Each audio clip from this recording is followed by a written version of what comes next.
ئەگەر خودای مەسیح ڕاستەقی نەبێت و ئەگەر پاژمردن ژیانێکی دووبارە هەبێ ئەوسا چێ زیان دەکا ڤیدیاس؟ دیتت چۆن ئەویندارانە خودای خۆیان دەپەرست هەرچەند کە خۆیان بە بەندەیەک زیاتر نەدەزانی چۆن خودای نەتەوەی ڕووم و تەواوی خوداکانیان سووک کرد؟ من خوداکانی ئێوە دەناسم.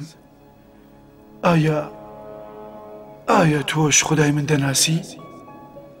نا، من خودای تۆ ناناسم. ئەگەر ناسی بات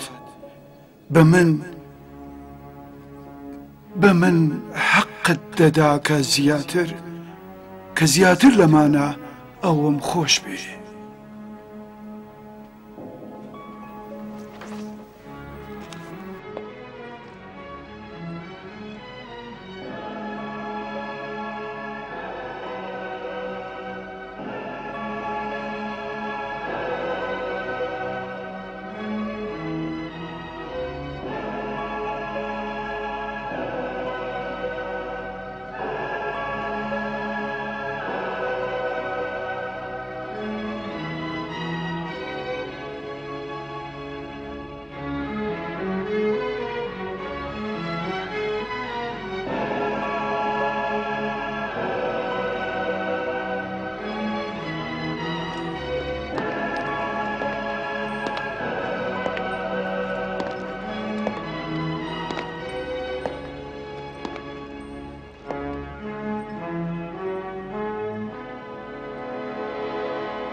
سەرباس، جولیوس بانکە.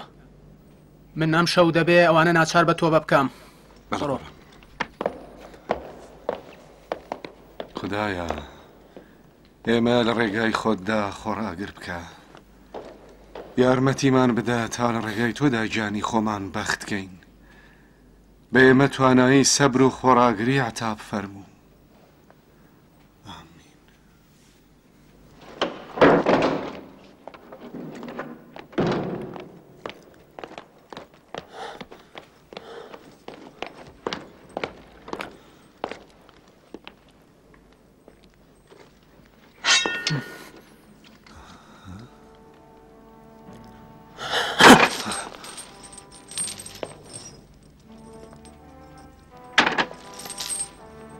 ئەمن بە هیچ لەونێ خوداکانی ڕۆمم خۆش ناوێ.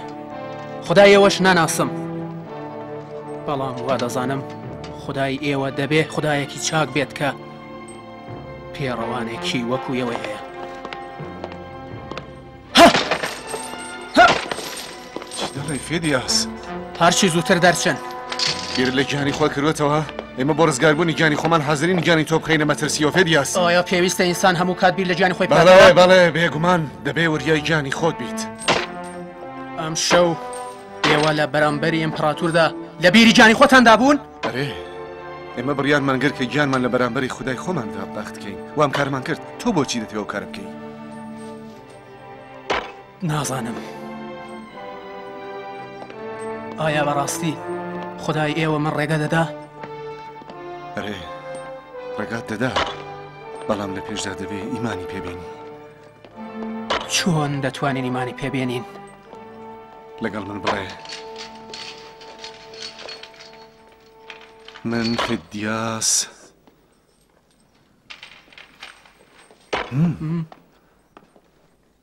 من فێدیاس شەهادەت دەدەم کە هیچ خودایەک جگە لە خولقێنەری ئاسمان و زەوی لەم جەهانەدا نییە. کە هیچ خودایەک جگە لە خوڵقێنەری ئاسمان و زەوی لەم جیهانەدا نییە. خدای ئیبراهیم، خدای موسا، خدای ئیبراهیم، خدای موسا، خدای عیسا و خدای ئاخرین پێغەمبەر کە پەسند کراوە و خدای عیسا و خدای ئاخرین پێغەمبەر کە پەسند کراوە و خدایە کە تەواوی پێغەمبەرانی بۆ ڕێنمونی خەڵک ناردووەتە خوارێ. و خدایە کە تەواوی پێغەمبەرانی بۆ ڕێنوێنی خەڵق ناردووە. بەخێراتی برای من. بەخێری فیدیاس.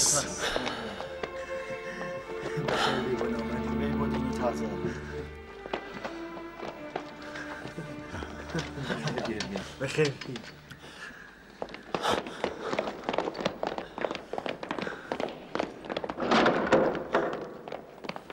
يواش پەلە بکەن لە دەرگای پشتی کۆشکەوە بڕۆن ئەوێ ئاوەڵەیە تونتر تونتر بڕۆن.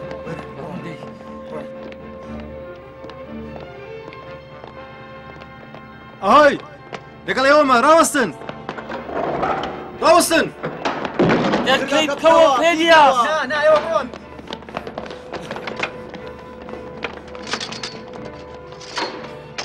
فێلیاس خاین هیە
خاين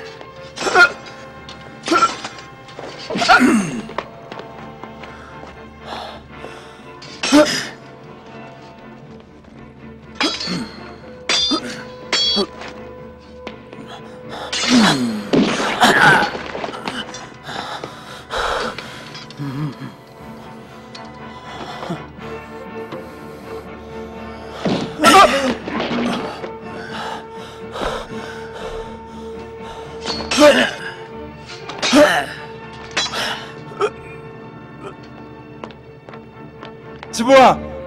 لێرە چ باسە؟ ئەم خاینە دژمنانی ئیمپراتۆری دەرباز کردووە.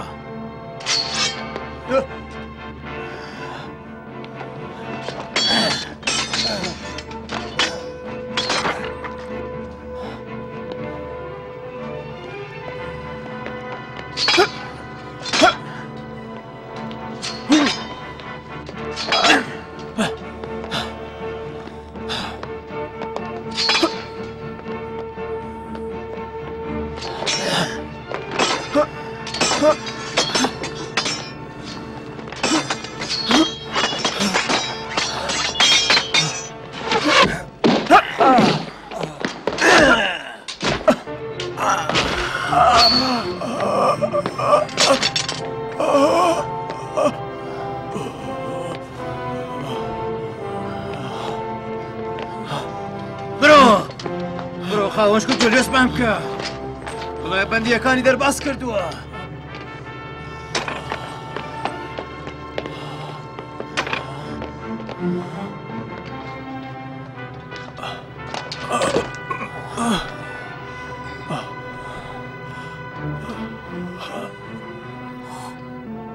خدایە هەرچەندکە فیدیاس دێر ئیمانی هێنا